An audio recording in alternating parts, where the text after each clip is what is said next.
Hello, folks. We're at Olmsted Sunday, and we're here for two reasons. Reason number one, I want to give a shout out to Chef Greg and Olmsted for being probably the first restaurant to come to the aid of restaurant people and now everybody else in the community. And the other reason we're here is to show people how to deal with rutabaga, which has become one of my favorite vegetables, but a lot of people don't know a whole lot about it. Yeah.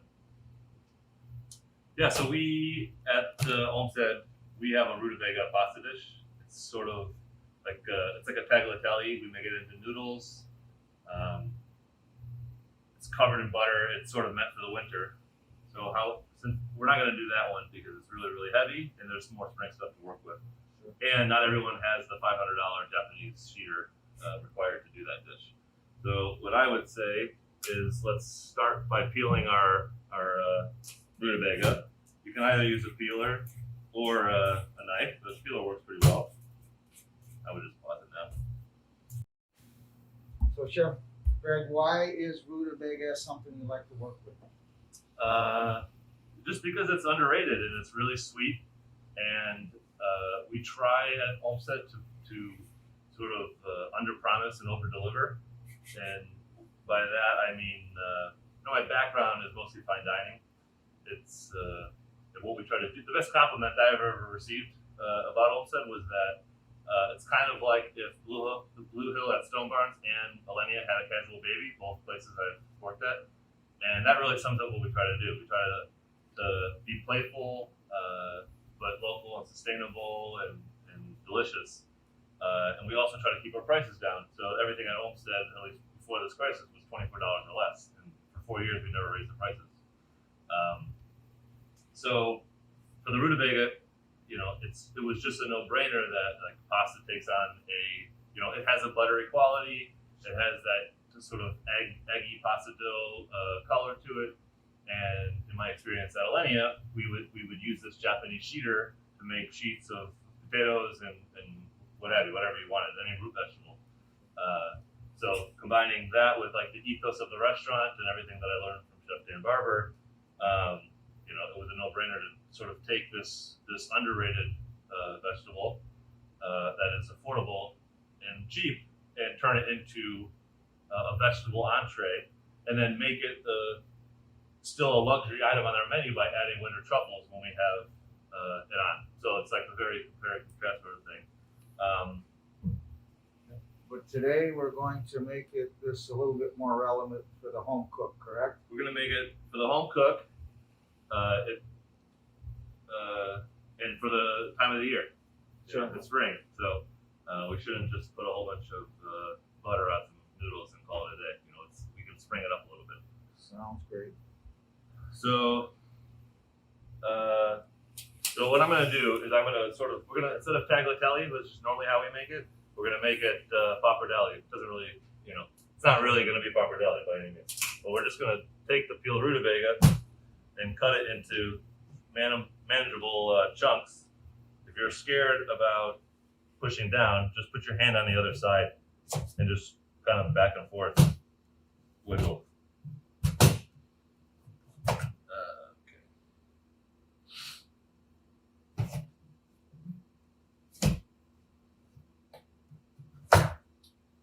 So we're gonna use a mandolin.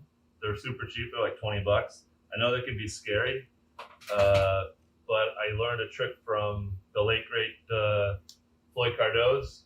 You just put 2 gloves on, and it drastically reduces any damage you do to your hands. So I'm gonna find 2 gloves. Yeah, so Are you going?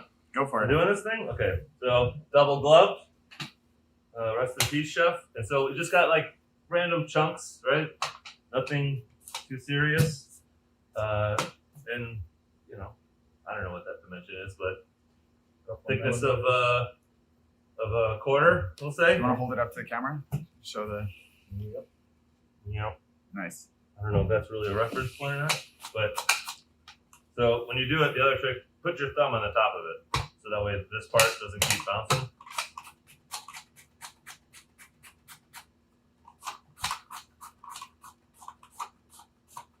Personally, when it gets slow, I just, you know, that goes into something Goes else. into soup. You know, goes into soup or something. I don't take risks.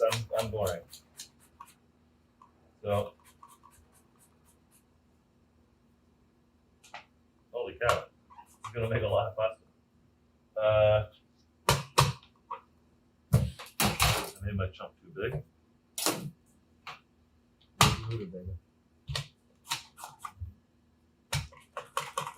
So Zane, tell us about growing the rutabagas. So rutabagas are they're in the cole family of crops. So they are a very long, it takes over 100 days to grow those things. Don't look at me, look at the camera. Why not? All right, fine, I'll stand behind the camera. Leave it in. People like that stuff. So it's something that my grandmother made a dish out of with cilantro years and years ago. So I remember that, but I haven't had it in many, many years, except until Haifa started putting it in soups recently, and I like it. But we really need to get a bunch of recipes for it because it's a very poorly understood vegetable. What does the plant look like? The plant has a bunch of leaves on it that look like a bit like collards. The leaves on this look like collards because it's in a similar family, the same family. Again, the biggest thing about it is it takes about 100 days to grow one of these. So very long-term crop. We do grow them inside, and we do grow some of these in our high tunnels. The ones that we grow in the high tunnels tend to get 5 times. We've had rutabagas 5 times the size of this mammoth one here. Okay, and obviously they are a very nutritious vegetable. So we need to make this more prominent in American cooking. What's a good starter recipe if somebody hasn't ever tasted rutabaga before? Mashed. I've had it mashed. Mashed I like it. rutabaga. When I was in Norway, a super traditional Christmas meal is this was a gut buster, but it was peeled potatoes with peeled rutabaga, and then they stack lamb ribs that have been dried to the top of the pot, and then they pour, a liter of water in it. They just put a lid on it and just let everything steam and boil, and then so all the lamb fat drips onto the rutabaga and the potatoes, and you just smash the rutabaga and you leave the potatoes whole, and put a little oil or butter on top of them. And Right. I mean, I like that recipe because it's highlighting something that people have forgotten about, which is you can take meat and preserve it. So I'm assuming that was preserved meat. but yeah, that was dry lamb. Dried lamb. Yeah, it's So that's, super traditional. getting given the circumstances we're in, this is a good example of people need to learn how to preserve again. If we have a crisis like this, you have stuff saved at home somehow, and if your refrigerator goes off, you could have dried meat. So nice, I like that. I've been trying to. Zane, the survivalist. Yeah. I've been trying to make. I just got a dog like 6 months ago, so I've been trying to dehydrate chicken pieces, just parts of stuff that like bones and Right. and pieces of meat that I don't end up eating or something. Still a work in progress. But this is at least 2 people's worth of pasta right here, right? And we haven't even finished one rutabaga. And so definitely getting your bang for your buck there. So now that we have this, I should probably clear my cutting board. You just hand me one of those. Any of those bowls? Yeah. Thanks. Thank you. Okay. Okay, so now we have this. The water's already boiling. So now it's gonna not take that long at all. So let's just make a quick pesto. We have 1 pot going right now for pretty much all of the cooking. So we're gonna take, this is probably, 1 clove is probably enough here. So if we were to use fresh green garlic instead, how could we sub that for the dried garlic? So instead of using garlic and scallions, just use the whole green garlic instead of piecing it together. So you don't really need to smash it because it's going to go into a blender, but we're going to take some garlic and some toasted sunflower seeds. And then we're gonna take some scallions and a little bit of parsley.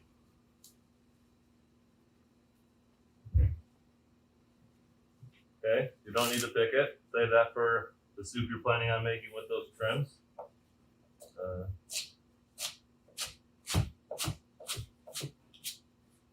Okay, so what do we got? We got green garlic or scallions, some parsley. Let's take some kale that we got here, and we're just gonna chuck it all for no time at all. It's in, it's just out. So you're basically blanching it more or less. Yeah, it's just gonna. We're not a fancy restaurant, so we have a lot of holes in our sweaters. Yeah, you're just kind of taking the edge off. Like you don't really even have to do this part because think about it. When you add, like you're blanching it to make it green, right? So, but when you add an unblanched pesto to a hot pot of pasta, that's blanching it, right? That's brightening it up. So why I did it was because I wanted to take the edge off a little bit, especially if you're using the green garlic, so that way it can cook a little bit longer. What else do we want to put in this thing? So let's take some olive oil and a little bit of salt, and then we're going to blend this guy up. Let's do some zest.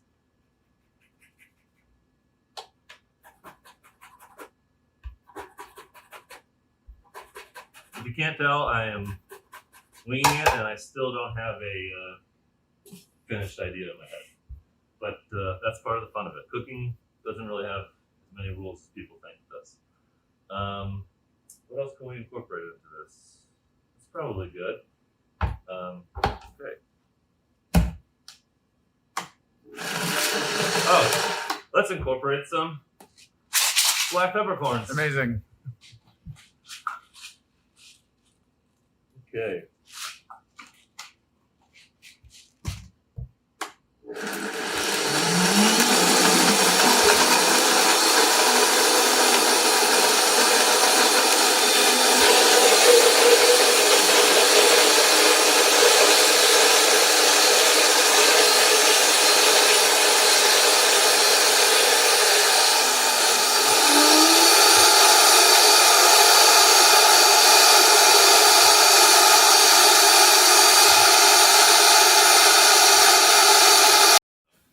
Okay, so now we got our green tasty stuff. I'm not gonna taste it because I have a mask and I'm pretty sure it's fine.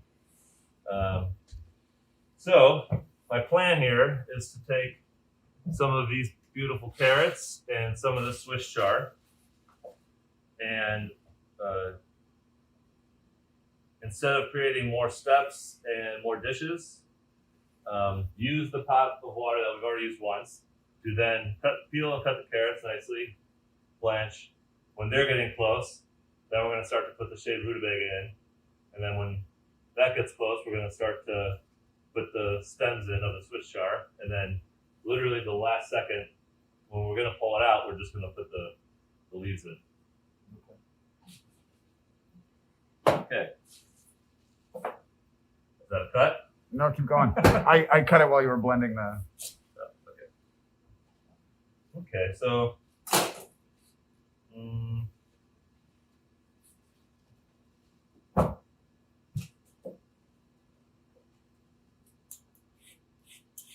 technically at this point wearing a pointless glove because it's on my right hand and not my left hand. I'm sure people out there have noticed that by now. So like you can cut a fancy shape, a very easy fancy shape. Can you even see the cutting board? Yep. Yeah, perfectly. So like is you just cut on a bias, right? You just cut so that way it goes to a point, and then you just roll it, right? And then you cut, and then you roll it a quarter turn, cut, and then you roll it a quarter turn, and then you get these little weird obliques. That's one way to do it. You can also just take the mandolin, one thing, whatever you want to do. Nice. This is super classic, this technique. So, and then you can say the word oblique when you're cooking, and it just sounds a lot cooler than just saying you chopped up some carrots. Okay, so carrots are going in. Salt the water, but not like crazy, because I find that when you salt the water too much, if you salt it like too aggressively, like you would pasta, like you're in less control of like how the rutabaga breaks down, you know, and you want more control of that. So it's better to just kind of keep adjusting as you're making it. Okay, so those are going to take a second. So let's take some Swiss chard.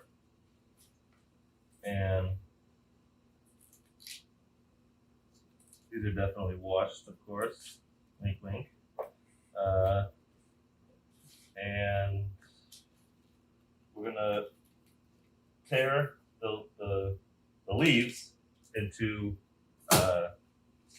just like small pieces. It doesn't make a difference. It just does not make a difference. But like bite-size-ish, keeping in mind that they will wilt when they hit the water. And then we are using the stems, correct? Oh yeah, of course. Yep. Yeah, I mean, so we can like you can obviously make this a more labor-intensive thing by pickling the stems and sautéing the carrots or roasting the carrots. Like you can add more stuff to it if you want to. It's in this case, I'm just trying to show how you can make something that is 80% of it is the rutabaga, and it still is a quick, tasty dish. Like that's the point. Isn't to complicate this one. Again, I'm loving this because a lot of times people don't know what to do with the stems of the Swiss chard, and they get tossed. Other than at restaurants that know that they can't waste food, but that's one of my favorite foods. There, we scramble it with eggs. The earthy tone with eggs. It's one of my favorites, but a lot of times people don't know what to do with the stems of Swiss chard. Yeah, so I mean, something that is like a really easy thing to do too is like my go-to cut. Instead of dicing everything as diced, just literally turn your knife, right?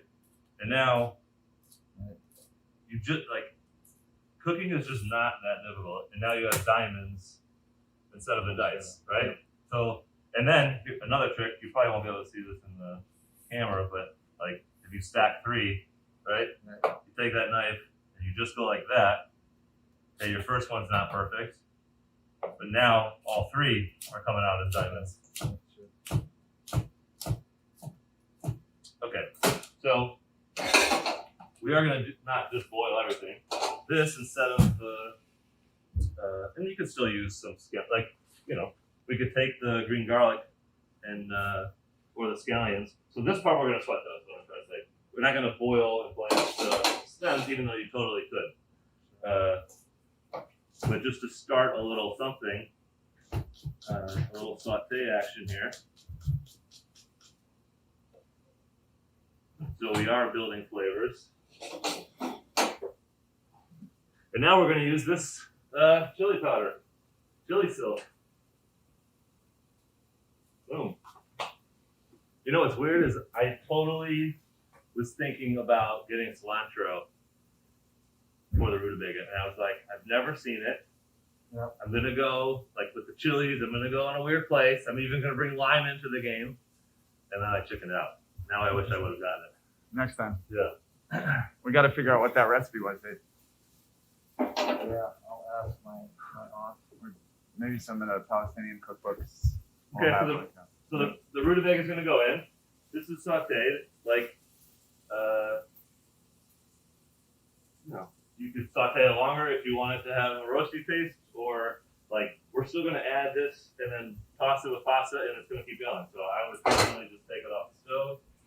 We've added our rutabaga To the boiling water, right? Sorry? To the boiling water. Oh yeah, What else is in there? just the carrots so far. Okay.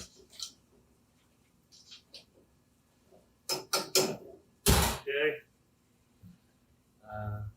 Okay, so now this is a little bit of the.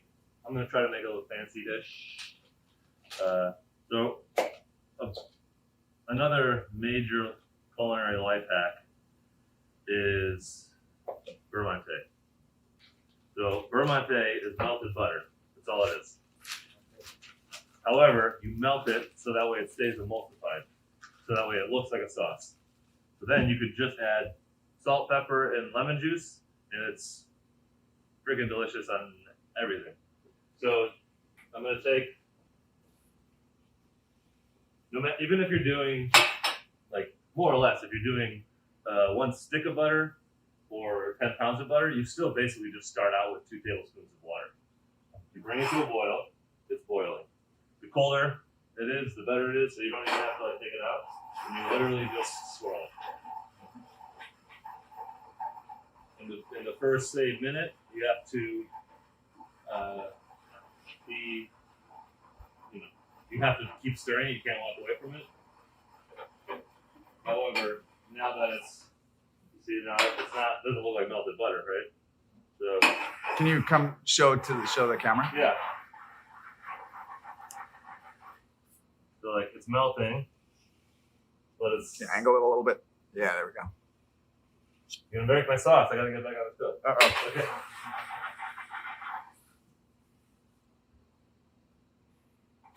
So you're not really trying to make it boil. You're just trying to. Yeah. Once the water is in it, you want you want the water to come to a boil because that's how you make it emulsification. So my plan is to make this 1 ingredient sauce by adding my like 3 other ingredients, and now I have a pesto butter. And we'll decide in real time, are we tossing that in it, or are we gonna like put it on the bottom and then take the pasta on top of it? So that's my plan.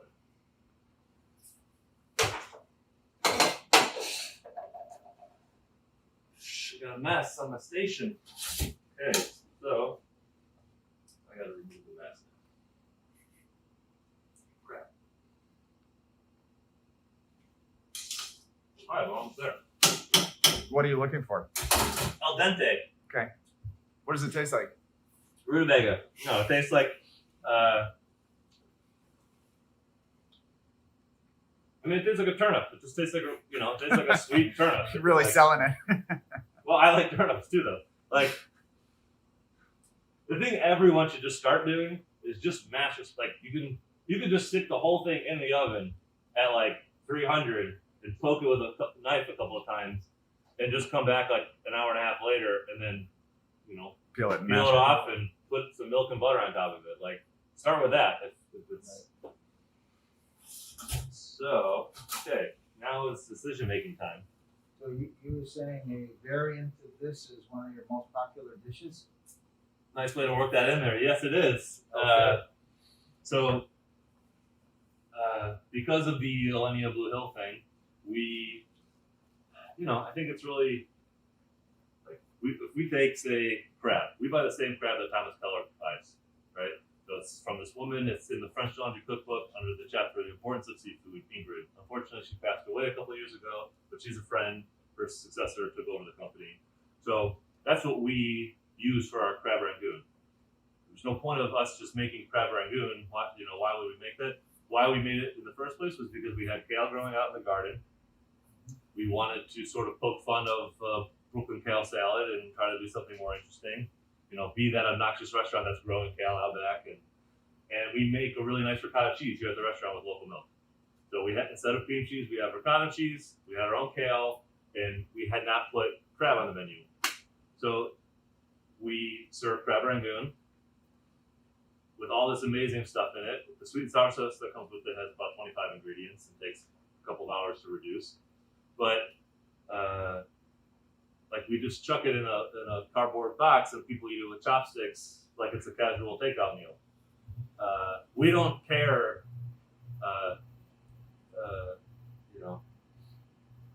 we don't want our guests to have to know where everything is coming from necessarily. We want them to just like enjoy it first, not be challenged. And then when they have the reaction of, whoa, what is going on here? What is this? I thought I ordered a pasta. Then that opens the door, and then they want to know. So how did you make this? Where does this come from? Where can I get it? Instead of like leading with, this is blah blah blah blah blah. You know, and resting on those laurels. Not that there's anything wrong with that either, but we just try to, you know, Create some intrigue there. yeah, everything from the plates to the food to the everything. Like, my dad built this. You know, like there's a story for every little detail in the restaurant. Okay, this is probably overcooked because I was talking too long, but I doubt it. And also, it doesn't really make a difference. It still has its shape, and it's not overcooked. Okay, so we have our sweated stuff. That's Can you angle? Can you get it? Yeah, I Is can. the angle on there? There we go. Swivel. Nice. All right. So that's the Swiss chard So that's stocks. our green garlic Yeah. and the Swiss chard stems. A little chili. So, okay, now we're gonna take this. We're gonna cut off our flame because we don't really need it anymore. Okay.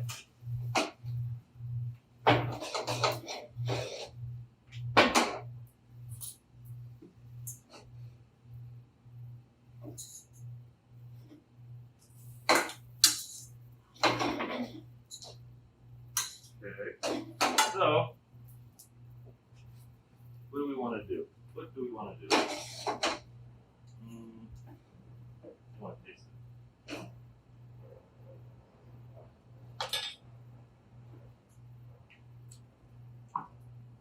Okay. We have all our components. How are we plating this?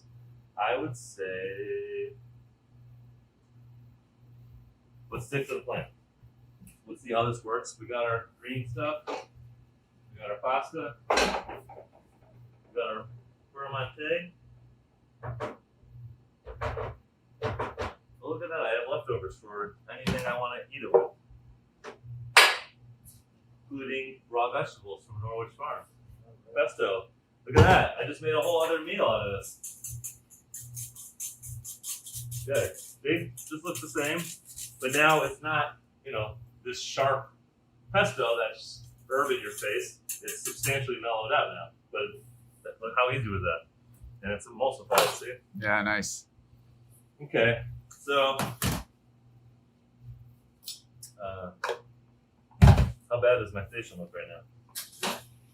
Fine. Alright, good. So,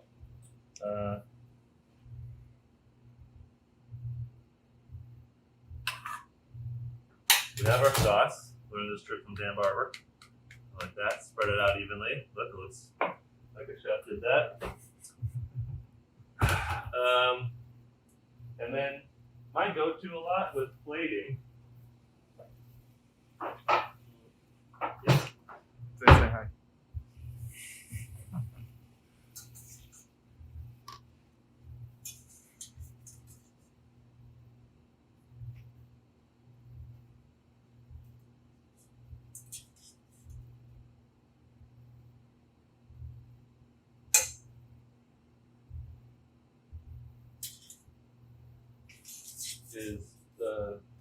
My go-to with plating, with something like this, is a fish spatula to drain the water, or even a spoon or something. But sometimes a spoon can be a little harder to navigate.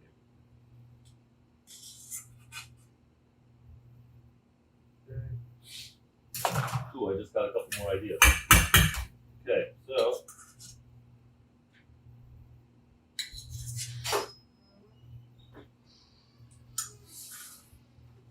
Got some more ideas. So we're gonna take this. I think we could skip cheese. Are we? Okay, no, there's butter in it. I was gonna say, are we vegan? I was going to ask you, what's the vegan alternative? Skip to the butter. Skip the butter. You don't need it. So now let's make it look fancy. I would say, oh, we have some leftover sunflower seeds. This is looking very early years Dan Barber, isn't it? I like it. It looks fancy enough. I mean that in a great way. Just the contrast of colors there.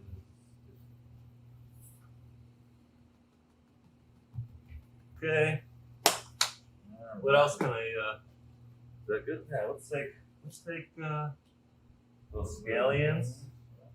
Oh, damn it! We didn't put. Okay. Swiss chard. Here we go. We're bringing it back in.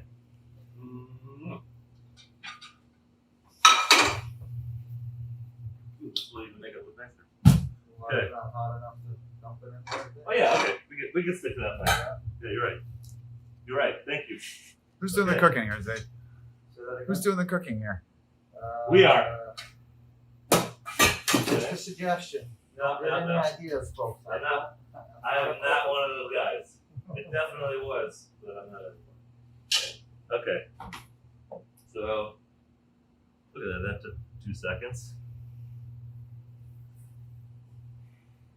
Nice. Nice. Nice. Do we even need that? We don't even need the scallions. Boom. That's it. Gorgeous. Beautiful.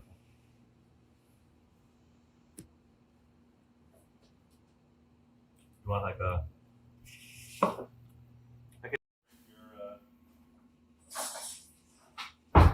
your beauty shot though, right? Yeah. Because I won't really be able to do it again. Yeah. But you just use it. I'll use it from over here. Are you grown? Wait, you need the lights back on, right? Yeah, it actually doesn't really matter that much. Go. No, doesn't look Yeah, leave it off. Okay. All right. No pressure. No pressure whatsoever. Close up of you eating rutabagas.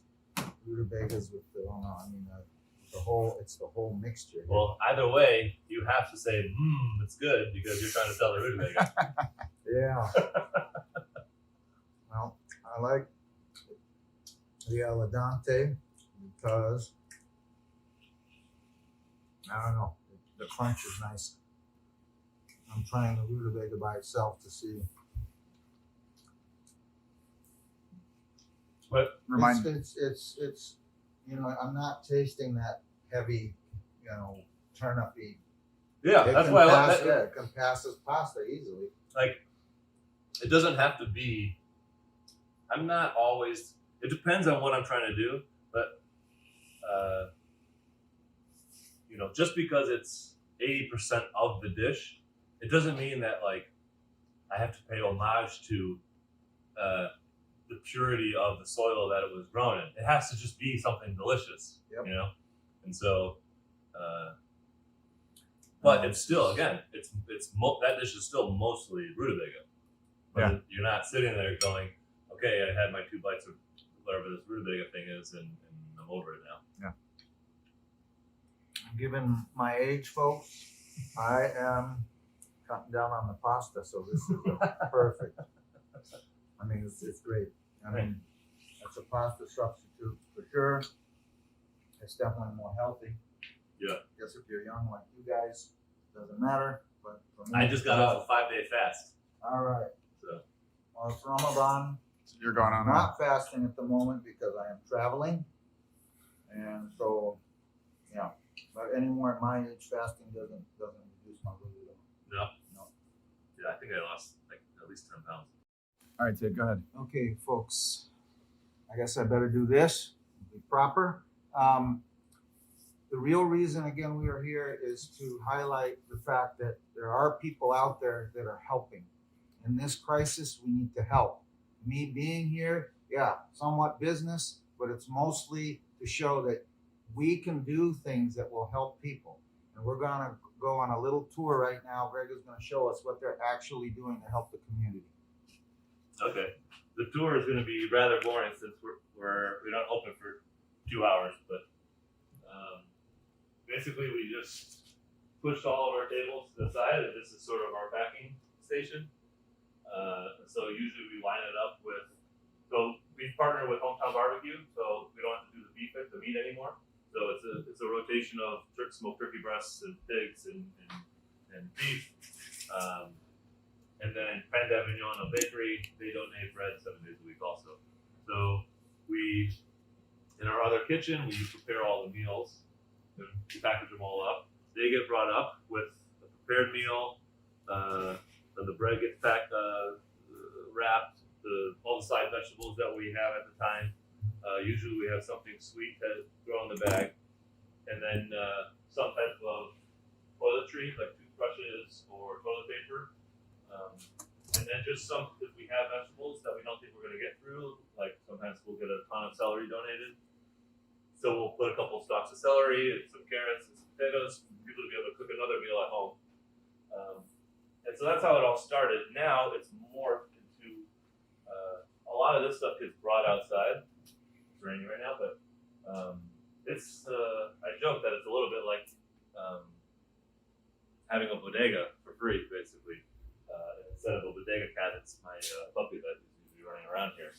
But we have, I mean, you can see these cans just got dropped off earlier today. And I mean, it's everyone.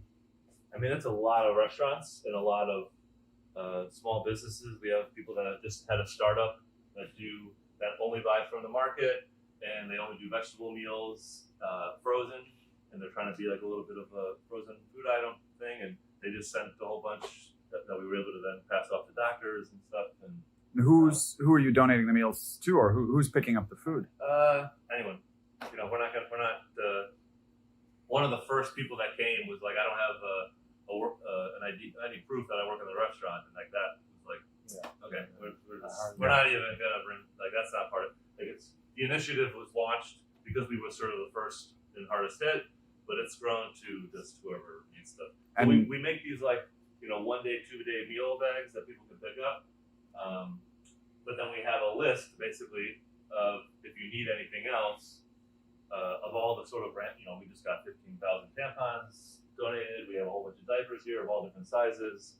toothbrushes. Yeah, I mean, you know, like, and even restaurants, you know, Frenchette donated some meat, and my favorite Thai place down the street, the Black Pine Love House, they donated everything in their walk. I mean, every restaurant that could did. Even Shake Shack dropped off some stuff. So if people wanted to pick up some food, what's the address, or what do they have to do to come collect? They just have to come. We're 7 days a week, so that way we're a constant, you know, so that way everyone can rely on us. So it's 659 Vanderbilt. We're right by the Barclay Center, between the Barclay Center and the park, Prospect Park.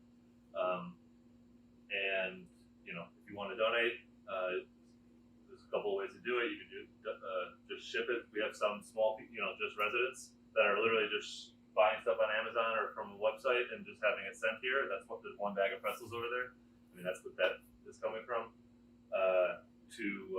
You know, go to the Lee Initiative and donate funds. What's the website? LeeInitiative.org. Yeah. I mean, Google. Yeah. You know, or reach out to our website. You know, reach out to us, and you know, we need volunteers. I mean, there's only 6 people here, and we put out about 3,000 meals a week. 6 people. So, you know, That's a lot of people. yeah. Okay. Yeah. So 3,000 meals per week. Okay, folks. This wasn't. This was so you can get off of your behindy and start doing things. Anybody? What should we do, Zay? What should we do? What should they do? What should they do? Anything. They can come and volunteer. They can. There's so many things that you can do. I mean, what he did in terms of showing people how to cook is actually going to help people. You know, I ran into a GM of a restaurant the other day. He said, "I've never cooked before." So Greg gave him some ideas. Okay, so there's so many. All you got to, you know, whatever you're good at, I'm sure you can donate at least your time towards that. Is that GM from a fancy restaurant? Yes, it is. Probably. One of my favorite GMs. If you work for a restaurant, why would you cook? I mean, Yeah.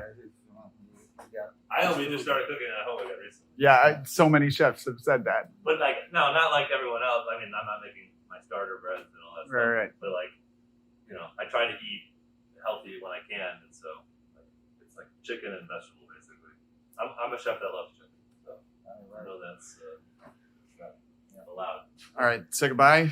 A little close, something. Check out. Stay healthy. Thank you. Stay healthy and come and get stuff from our friend here. But also remember, the best stimulus package is to actually, if you have the money, purchase, and it works its way through the economy, and then we don't need the government to help us. Shop at the Green Market. Shop at- Potentially a partnership TBD. All right, stay Yes, we're tuned. working on it. Thank